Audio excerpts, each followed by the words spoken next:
For a White House that posts a lot of insane shit, this might actually take the cake for the most insane thing they've ever posted. On the 5th anniversary of January 6th, the Trump White House created a .gov webpage that is riddled with lies about what happened on January 6, 2021, and in the 2020 election itself. The webpage includes a timeline of events that are trying to rewrite history. For example, you look at this part of the timeline, and it talks about how Trump delivered a powerful speech where he urged the crowd to peacefully and patriotically make their voices heard.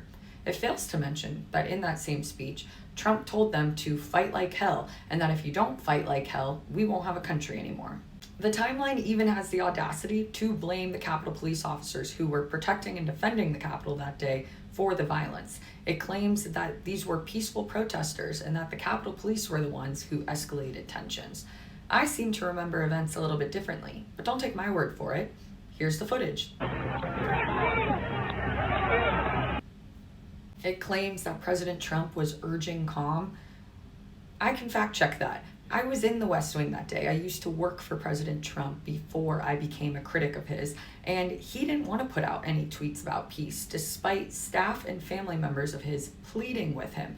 And he reluctantly put out a few half-assed, half-hearted tweets, and then he put out a video after the Capitol Police officers had regained control of the building, telling these rioters to leave. They claim that Ashley Babbitt was murdered in cold blood, but what we do know is that she actually did have a knife on her that was in her possession, and on top of that, she illegally entered the Capitol, was warned repeatedly by officers to stop and leave, and she continued to press forward.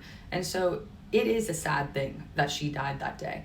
But the reason that she was at the Capitol is because Donald Trump told her to be there, and he spread lies that she believed about a stolen election. They claim that Mike Pence had the legal authority to overturn the election results, and that just isn't true. And you don't have to take my word for it.